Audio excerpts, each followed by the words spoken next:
Hello again to all my friends. I'm glad you came to play. Let's talk about all these people that irritated me today. Hannah, you should have never left the front. Tyler, you should still be up here. Everybody, let's welcome Garrett and Taylor to the front. Both of you, Garrett and Taylor, come to the front, please. Drake, Drizzy, OVO, OVO, whatever you want to call yourself, Tim.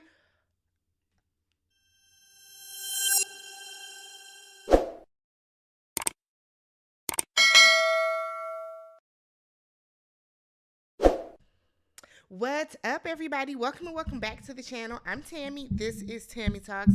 Let's talk Love is Blind season, I almost said 10, season 7, episode 10, The Text from the Ex. If you are brand new to the channel, welcome. If you are returning and you have just not typed in, subscribed to the channel, you're typing in Tammy Talks Love is Blind. I do not know why. I don't know why y'all hate me. I don't know what to tell y'all, but no, if you have not yet subscribed, I'm like 40 subscribers away from 28,000. So do me a favor, hit that subscribe button, y'all. Thumbs up the video. As always, let's try to get to like 1,000 likes. And then leave your comments down below for episode 10. All right, so let's go ahead and get right into it because a lot of people got on my nerves.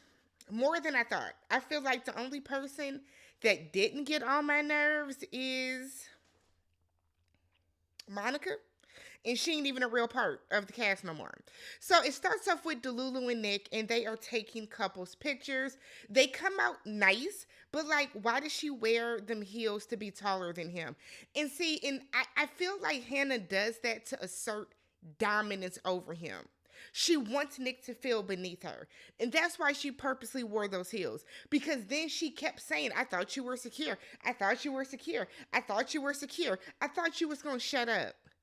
That's what I thought, Hannah. Because you're doing stuff to him on purpose at this point. Yes, Nick is not the most mature person, right? Sure. But like, that don't mean you got to be an ass to him about it. I mean, getting your ass later, Hannah, because I'm sick of you, Delulu. Tired of you. So then we get to Marissa and Ramses. We're dealing with the aftermath of their conversation from the night before, I guess. And this is a big issue that we've been having with Love is Blind this season, where an argument has started, it's in full swing, and they just plop us into the scene. We don't know what they're having an issue about. We don't know what the argument is about. They could at least put some text on the screen, but they're not doing that. He feels that her switching up about when she wants to have kids is worrying him because that's not what you said in the pods. Now, Ramses, yes. Yes, I'm on your side with that. Because if he is looking for a woman that wants to have kids X amount of years in the future, and he thought he found that with Marissa, then yes, that would be cause for a conversation. Now, is that cause for concern? Is that keeping you from wanting to marry her? Wow. Okay. I mean, I guess, but to me, that seems a little extreme. So he's like, I can tell that you're upset, whatever the case. And she's like, let me go to the bathroom. So she goes to the bathroom. I'll be damned if he follows behind her and was like, you just need some space. And she was like, I'm using the bathroom. And I was with her. I'm in the bathroom. So she comes out and she just starts talking like nothing happened. So what we gonna have for breakfast? He's like, eggs, feta, little crunchy chili, whatever. And I'm like, what's going on? So then we get into her saying, I'm clearly sick. She has PMS. She has a vitamin D deficiency. And the fact that she is going back and forth to Baltimore is stressing her out. It's weighing on her. It's a lot. Y'all told me that going between Baltimore and DC is not that much of a distance. I think y'all said between 30 minutes and an hour. Okay. I understand traffic, but y'all are saying it's between 30 minutes to an hour. So, okay. So then she's like, I'm worried that when I'm sick, it's going to be an issue because you won't be satisfied.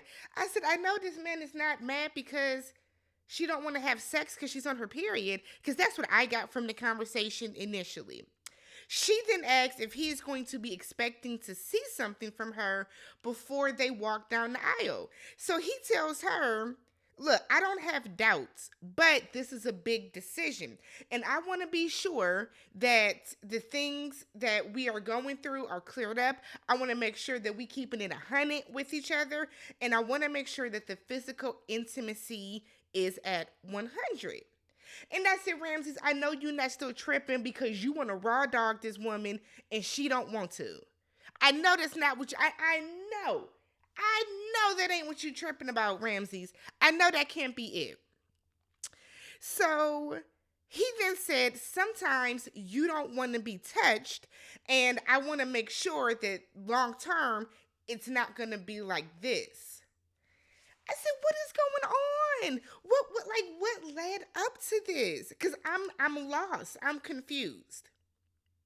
She then said that sometimes his over petting is overstimulating.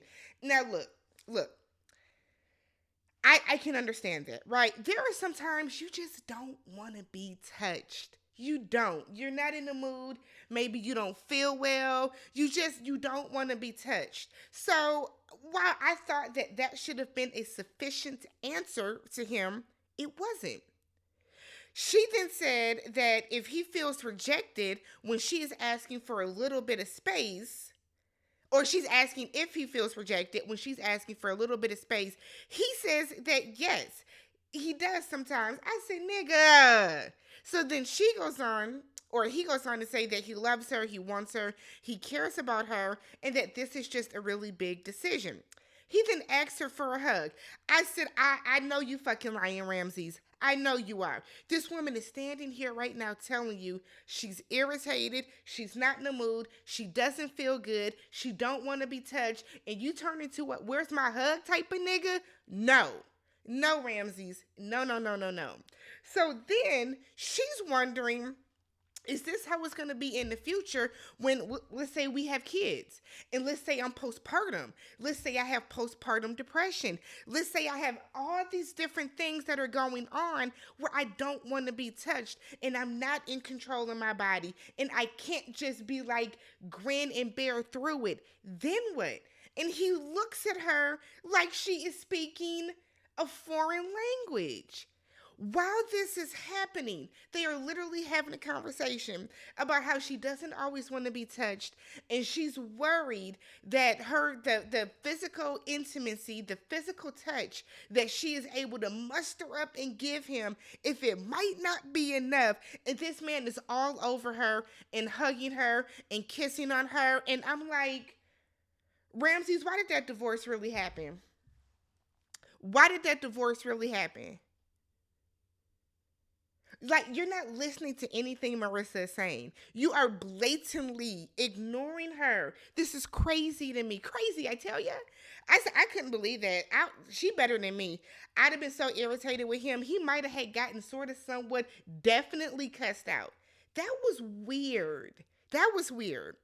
So then we get to Tim and Alex. So his parents are in town. Remember, they drove his sister's car on up? So his parents are in town, and she walks in with her hands in her pocket, and then she hugs them with one hand still in the pocket. I thought that was awkward. And it's like, girl, are you even comfortable? Like, but I guess. So they're sitting out talking, and his parents are like, well, we call him Drake.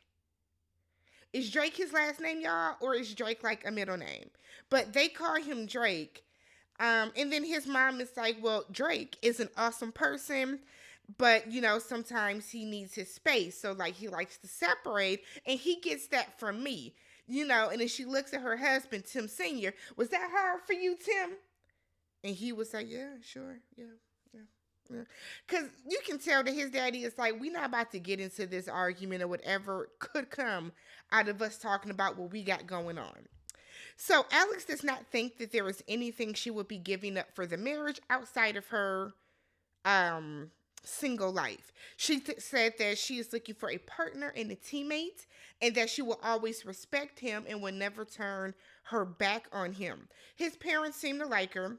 Tim and his parents go outside to talk. I'm assuming this is when Alex go in there and take a nap.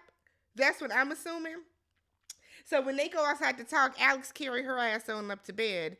And Tim is saying that he worries because they are not always in sync when it comes to joking. And y'all are not. Your jokes are not funny to her, and apparently her jokes are not funny to you. We have to be on one accord when it comes to humor, for sure. So he then points out that he doesn't like to cuddle, and especially after they have had some type of argument, he don't want to cuddle with her. He doesn't want to be touched. And his mother points out, look, you're searching for perfection. There's no such thing as the perfect mate. You also have to do things sometimes that you're uncomfortable with for your partner and vice versa. Basically, on some, you can cuddle with your fiance, you can cuddle with your wife. Find a way to make that work. But they said they're going to support him. Just tell us what time to be there, and we'll be there. Okay. We then get to Ashley and Tyler, and Ashley and Tyler have gotten themselves um into this now. So Ashley and Tyler, they're still continuing the conversation from last week where he told her that he is a sperm donor. Okay. So she's like, look, communication is our superpower because we are that fucking dope at it. I said, girl, what? What?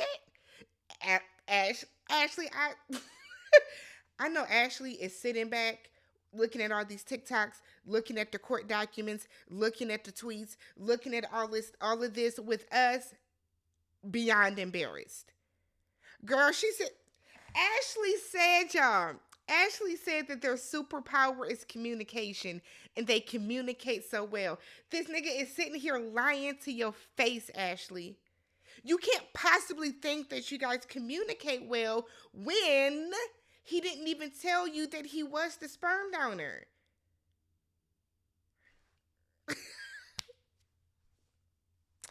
So she then said, I don't hate you because I see something in us, and that's why I'm still here. He tells her that he has a friend that couldn't have a baby, her and her partner, and God told him to help his friend. I'm going to tell y'all this. Quit playing with God. Quit playing with God. Stop telling people that God told you to come down here and lie in these people's face. Did God tell you to lie to her too? My God ain't never told me to lie to nobody. I don't know about your God, Tyler, but my God, Jesus, has never told me go and lie in somebody's face, go and play on somebody's tap like that. That has never come with me. I don't know what goes on in the church that you go to or what goes on in your prayers, but stop playing with God like that. Stop it. Stop it. Y'all like to do that on TV, and then y'all wonder why people come for religion the way that they do. Because y'all constantly use God's name in vain. I would never understand it. So she then asks, do the kids know what he looks like? He said, I don't know. And when he said, I don't know, all I could think about were all the pictures that we have seen of these babies over the past 2 weeks. Christmas pictures, pumpkin patch pictures, Thanksgiving pictures, first day of school pictures. They don't know what you look like though, huh? What you wearing, a clown mask like the clown that you are? Whoo, child. So they decide they're going to give this a try because what's the worst that can happen? You know, I got you and you got me. I said, ooh, Ashley. He said, whatever she decides, he can't be upset with. So if she decides that she doesn't want to try anymore, he can't help that. If she decides that she's walking down the aisle, she doesn't want to do it anymore, he can't help that. If she gets up to the altar and says she don't want to do it anymore, he can't help that. But at least they can say that they tried. We tried. I said, okay. Then he said his biggest fear is it not working. Your biggest fear should be her father, whose face you playing in. But, I mean, by all means. By all means. We then get to Taylor and Garrett. So they're at like a calligraphy place. And y'all know Taylor's been carrying around all these love notes from her grandfather to her grandmother. So they want to have a writing station at their wedding where people can come in and write, I guess, words of encouragement and advice and well wishes. So she suggests, why don't we do something nice for your parents? This is more so aligned with from my family. Why don't we do something nice for yours? And Garrett basically said, we ain't got to because my mama not coming. That's what I heard. I heard Garrett saying, my mama's not coming. His mother is not fully on board. His mother is not comfortable with the process, but Garrett is. And Garrett has said last episode or last week's group of episodes that it doesn't matter what his mother thinks or what his family thinks. He is going to go through and marry her. This is what he wants to do because he makes his own decisions and stand 10 toes down on what he wants to do. And I said, I feel you.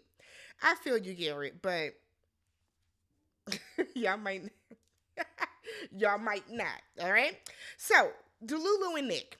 So they're at one of those places where it's like a little like obstacle course, ninja warrior type stuff, but you're suspended in the air.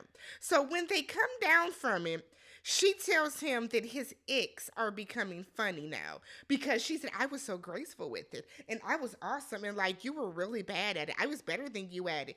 And it's like, again, Hannah has such poor self-esteem that she has to tear down Nick every time and every chance she gets. But because Nick is clearly a gentleman, because I'd have been ragtagging her ass every chance I got. Delulu would hate me if she ever met me in real life. Delulu would hate me because the moment she said something shady, I hit her ass back with 4 of them real quick. She wouldn't know what hit her. I would have so many lines and zingers and ribs and roasts for her. See, Delulu know who to play with. Delulu know who to play with. So he feels getting both of their families' support is good because she's like, are you ready to get married in 2 weeks? And he's like, yeah, getting both of our family support is good. We got a nice solid system around us. And her response to that is, well, I'm an adult. I make whatever decision I want to make by myself. Okay. So yeah, it's good to have their advice, but I make my own decisions. Don't you? And I would say, damn, girl. All he said was, it's great that both our families are on board because not everybody is having that same experience, Garrett and Taylor. That's all he's saying. So she then says that she wants him to, well, he asks her, are you ready to get married? And she said, yes, but I want you to be an active listener and an active partner. I shouldn't have to tell you things all the time. I shouldn't have to initiate everything. I shouldn't have to initiate sex. You said you wanted to read more. Why haven't you been reading? I'm sorry, bitch. He goes to work. Something your ass don't do. If there's one thing I do not like, if somebody works throughout the day, the audacity of you to tell them how they should spend their free time after work. He came home and watched the game, lit his ass. He worked around all day and sold houses and looked and showed houses. What did you do all day besides sit on your ass and watch TV? And then by the time he got home, you wanted to pick up a book. Hannah, you are wearing me thin. She is so condescending. So then she's like, well, priorities. Was it your priority to come on the show?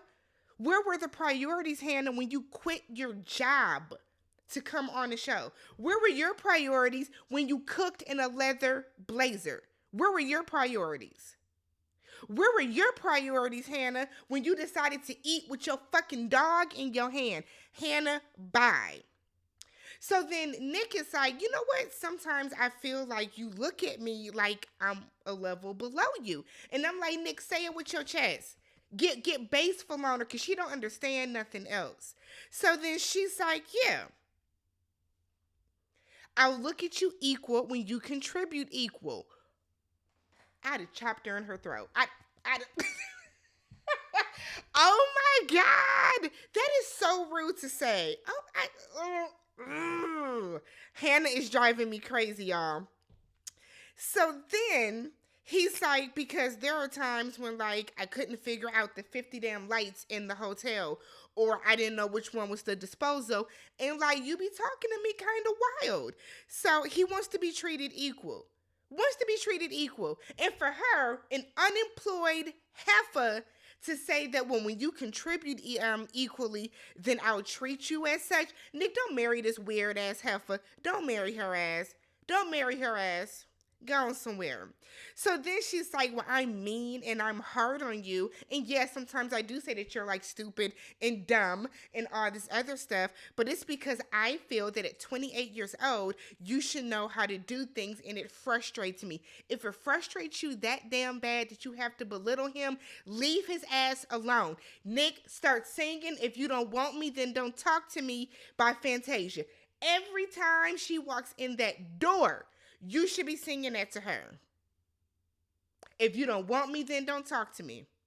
Go ahead and free yourself. Sing it to her every day until she gets it through that thick ass head and that stringy ass hair. She then said that she is mature and ready to get married, and she wants to make sure he's mature and ready to get married. Hannah, go to hell. Do that. Are you mature and ready to go to hell? Marissa and Ramses. So they're talking about the wedding. They decide to go to the bedroom to eat in bed with the flower petals, child, whatever. So he's gonna do a mother-son dance. She don't want to dance with her mom.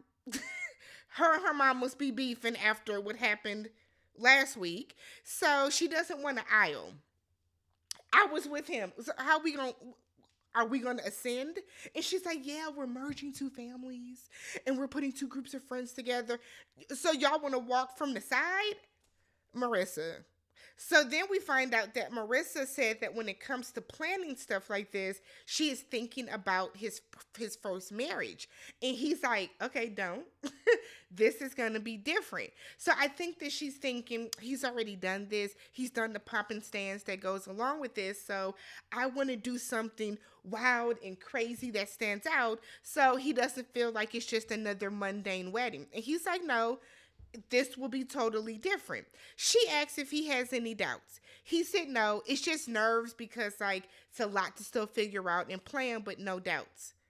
She then asks him again if he is sure, and it's like, Marissa, are you sure? Is this reverse psychology? Are you sure? Because I don't think you're sure, Marissa. I think that's the bigger issue. So we get to Alex and Drake.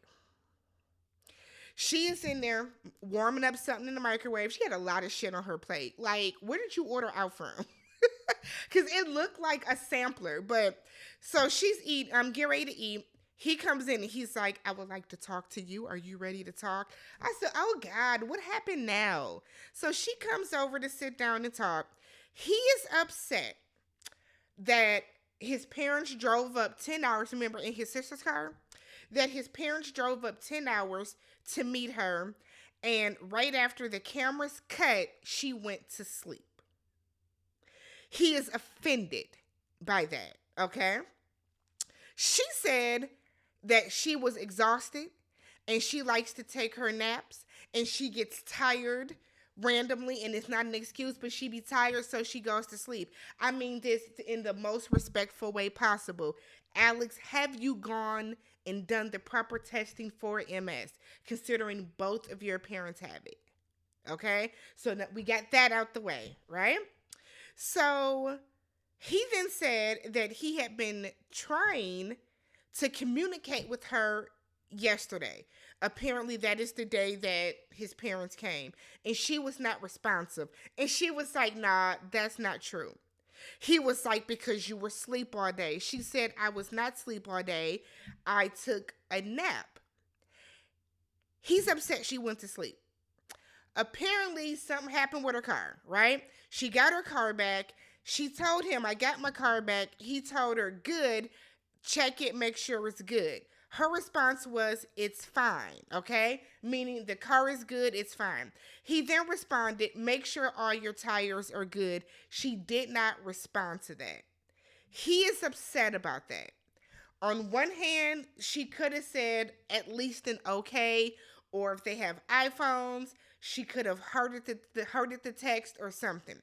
On the other hand, is that something to get pissed about? Are y'all not both staying in that shared apartment? Because it seems like Alex came out of her pigsty to stay there, and Drake is staying at his house. So are y'all not staying together? I don't understand that. So she then said that, look, we talked to your parents for 4 hours. I did not think it was an issue for me to go take an hour nap after that. I was tired. And I can see that talking to somebody for 4 hours where you're meeting them, you have to be on your best behavior, you're getting a lot of information, it can be overstimulating, right? So she then said that he doesn't communicate what he wants out of her. Now, while they're having this conversation, it's a lot of push and pull where he wants to say something, but then she starts talking to explain because you're not going to bash her on TV, her point of view. But then he'll do, can I say it? Can I talk? Are you going to listen? And I'm like, but you're not listening to her though. See, Tim will say something and Alex responds. She's very responsive. Whatever she says, Tim completely ignores because he has one thought in his mind and he wants to get his thought out.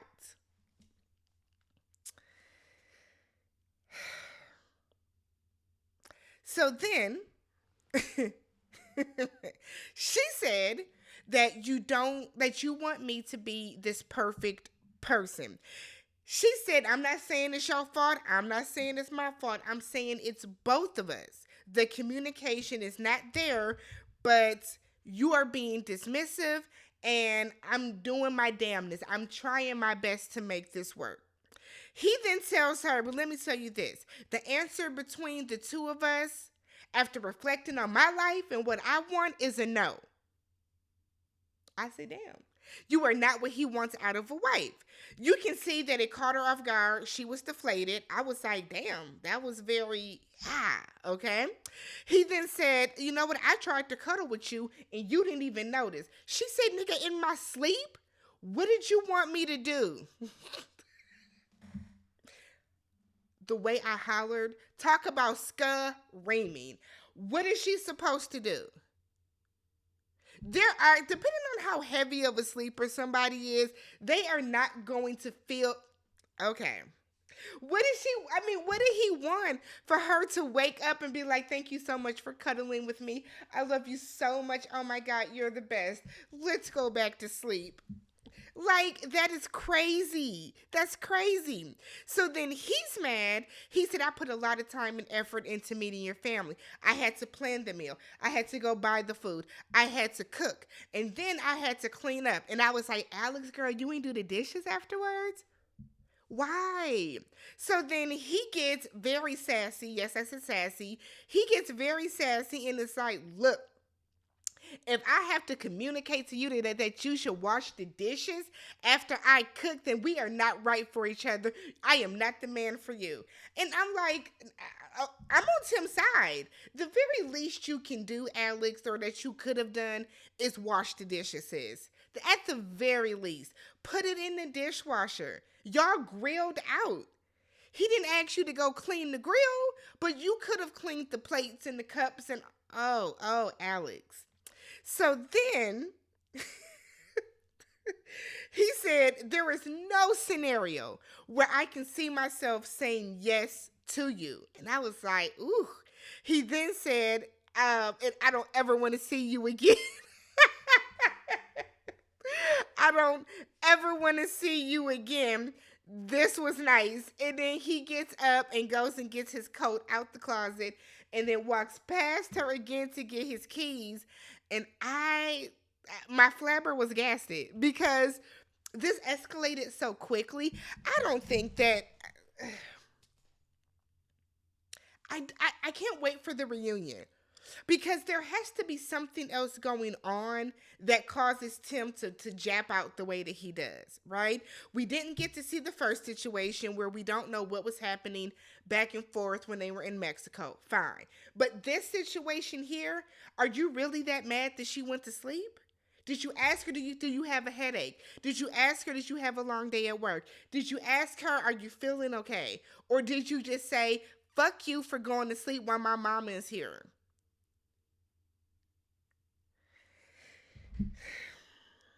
So then we get to the Gatsby party, okay?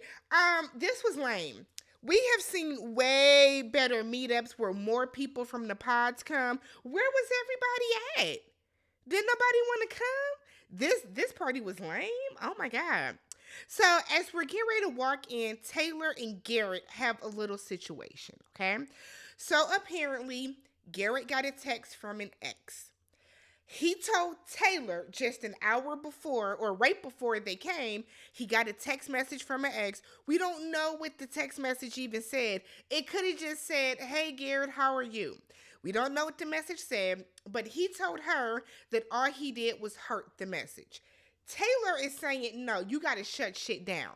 Taylor feels that if you get a message from your ex, you need to be telling them, I'm engaged, I'm off limits, don't, nothing. Cut off all forms of communication. Do not just leave it on red. And so Garrett is like, I saw it, I just liked it. I didn't really think about it, right? So, and it could have been, was it saying good luck or congratulations on the engagement? What is the message? Netflix. What is the text? So then Taylor says, as someone that's been cheated on, I'm trusting you completely. I will say this: I do not like when people do that. Right? It sucks that she's been cheated on. Right? She did not deserve that. Let me preface that she didn't deserve it whatsoever. But it's not right for you to make Garrett pay for the sins of your last relationship. So for you to throw that in his face because he liked a message, what does that have to do with him cheating? Again, what does the message say? So Taylor then said that she's not okay with this and she's pissed that he didn't tell her earlier in the day. Garrett, why you didn't tell her? Does Garrett have to tell her? I think Garrett should have, personally. Yo, my ex texted me today. Look what she said. And I just heard it and just kind of told her, was good. You know what I mean? So we're going to squash it. We're going to go into the party that has just the immediate cast and we're going to have a good time. Inside the party, we see Drake and Alex arrive separately. Didn't you just say you don't ever want to see her again? Why you bring your thick ass to this party, Tim? You and your hairline didn't need to come. You didn't need to come, Tim, whatsoever. So Alex is telling the ladies that she's not mad that he wanted to end things. You want to end it, you want to end it. She feels that he is a coward because he went up to her dad and made this big production and then now doesn't want to see her or her family ever again. Ashley tells the ladies that Tim is a sperm donor. No, he got sperm baby kids. That's what he has, okay? So, and they was like, what? And Ashley was like, yeah, he's such a good person. Oh my God. So he wants to help out a friend, but I'm just like, fuck. And I'm like, Ashley, girl, get your head out the clouds, sis. So then Ashley's like, I just don't get sick of him, ever. And they were like, you'll get over it. And I said, okay. So Monica comes in. Monica said that she talked to Steven on the phone for over 2 hours. She said he's a good person. Okay? He just did something fucked up. But she does not want to date him ever again. So Monica, why are you here? Monica didn't need to come. I don't even think Monica was on theme. Monica didn't need to come. So then Bowden showed up looking like the Cracker Jack man. Bowden, isn't this Great Gatsby? Why are you dressed in all that red, white, and blue? Oh, I was so disappointed in Bowden. So he's talking to Marissa. They are both very loud. And after their meeting, Marissa's like, I made the right decision. Especially after seeing him. She thought he was like short and tiny. He was like, ooh, did you? Y'all good. Nothing to see there. Katie comes in. Don't remember Katie from the pods. But Katie shows up and she immediately, Hannah's like, you want to meet Nick? Delulu, why did you do that? Because we all saw the face that you made when Nick said he wanted to get a little bit of closure because he was feeling Katie at one point. But remember, Katie broke up with him because of his age. So, Delulu, why would you run and that's the first thing that's out of your mouth? You didn't even say, hey, girl, how you doing? I don't like, no, I like your dress or nothing. What's wrong with the? What's wrong with Delulu? What's wrong with her? So Katie goes over to talk to Nick, and they meet, and she tells Hannah he looks so much better in person. Hannah said, "Yeah, he's good looking." I said, "Yeah, got your thick ass, got your face cracked, didn't you, Hannah? Got your face cracked." So Garrett and Taylor are sitting with Tyler and Ashley, and they're talking about this text. Y'all, Garrett is like, yeah. So I text her and was just like, I'm in a relationship. I'm engaged. This has to be the end of it. Taylor said, you said what?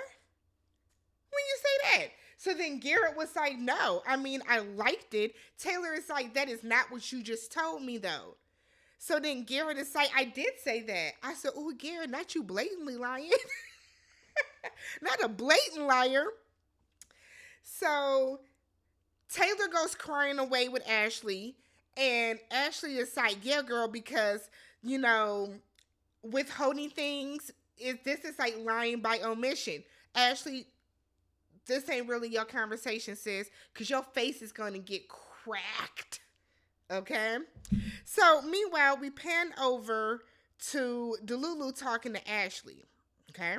And Delulu is saying how she could teach Nick a thing or two because, she's trying to elevate his life. And Ashley is just yucking her up. Yeah, girl, because you was telling him to expand your palate. Don't just get the California roll sushi. Get a dragon roll. And I'm like, Ashley, Ashley, you are really taking me here, sis, today.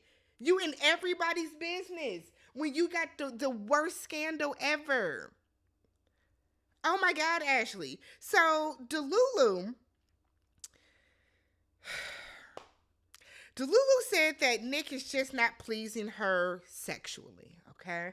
She said he has an 18-year-old sexually. And I said, girl, what does that mean? That don't even make sense. She used the wrong word, trying to sound smart and shit. So she then said that, he don't like the box. Delulu said you gotta eat the booty like groceries, and Nick ain't doing that. So Nick is not. There's no foreplay. Okay. Delulu said I want you. You got to lick it before you stick it, and he's not getting that. He's not doing that for her, and she's mad. The sex is not good for Delulu, basically, okay? Delulu, why are you still here? Is it because you don't think you can get somebody better with your nasty-ass attitude? Because I don't understand why she's even still with Nick. You don't like anything about this man.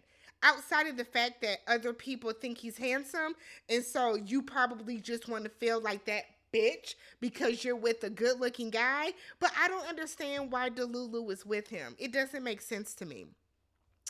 So she then says that she really loves him, but she's frustrated because he's not on her level of understanding things. So she is tearing this man down piece by piece. Meanwhile, Katie is over talking to Nick, and she is pouring life into him. And she's like, you know what? I feel like I might have missed out because I think Katie was like 36 or something, 35, and Nick is 28. So there's an age difference. And she's telling Nick that, we were attracted to each other from day one, and I think you're amazing. And he's like, yeah, I think your IG is beautiful. I think you dope as fuck. So Katie is like, thank you. I think you're amazing too. And Nick was like, well, I mean, you dropped me, so that was on you. And Katie is like, well, it's because I didn't think that your maturity level was there for me yet. Okay. Now this is two people telling you that you're immature, Nick. Step it up. Step it up. So she was like, because we were talking about something and your response was, damn, I bet you're sexy. And she's like, that just showed me that you weren't even listening. You weren't listening. So Nick tells her, like, I wasn't trying to objectify you. I was just joking around. That's all. So Katie tells him, look, you like to lead with your charm and charisma, but it comes across as a superficial defense mechanism. I can tell that you're a deep person. I can tell you're full of values and morals by the way that you talk about your family. Lead with that. Lead with that. You can save the reds for something later, but lead with that and you will attract more women. But she's like, I'm proud of you. I'm proud of the growth. I can see that you're growing. You're now engaged, getting ready to be married. Like, you're an amazing person. And I'm like, you know what, Nick, go home, pack your bags, go back to your mama's basement and find you somebody that is not going to belittle you because the Lulu head ass ain't it. Okay? So then we see Garrett and Taylor. She's livid. Okay? She made sure to tell us livid. So he's saying that he didn't lie. Garrett, yes, you did. Sure, you did. Now, we don't know if you lied at the table with Tyler and Ashley or if you lied at the beginning of the party when you were talking to Taylor. But one of these two scenarios is definitely a lie. So he said he didn't think that there was a difference in him liking a message and him responding to a message. Garrett, you too smart for this. You are too smart. You got too much education for you to be acting dumb about this.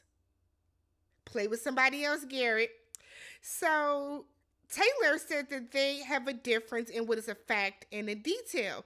Not Lord Nick. Garrett said it's semantics. This is not semantics.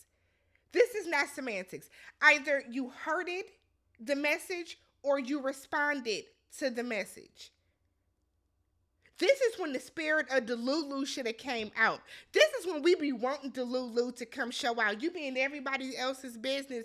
Delulu, you should have flew over in your little flapper outfit and then gave it to Garrett. Because Garrett is playing in Taylor's face, right? So he then tells her, I should have told you. Again, Netflix, what does the text say? Why y'all didn't put it on the screen? Garrett, did you delete it? Why didn't you submit it?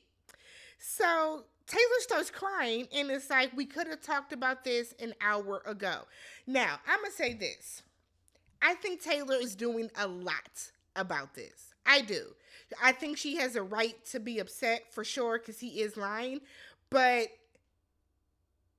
either you trust him or you don't. Him saying that he responded to a past fling or whatever, past ex, by saying that I'm engaged now. So we gotta, I'm engaged now, whatever, whatever. Why would that upset you? I guess that's my thing. And I think Garrett might have to watch out for this because Taylor's not going to want you to have any female friends or any woman friends or anybody from your past because she has been hurt before and she doesn't trust anybody. So Taylor is saying, we're supposed to meet my parents tomorrow. And I told you that unless I feel 200%, I'm not going to let you meet my parents. And if I don't let you meet my parents, I'm not walking down that aisle. So then she said, it's too many red flags. And if he doesn't meet her family, then they're not doing this. This was a lot. Look how long this recap is. This is unnecessary. This was a lot today. I got to figure out who to put on the thumbnail now because so many people got on my nerves. But let me know what you guys thought about this episode. Let's talk about the recap. Like the video. Leave your comments.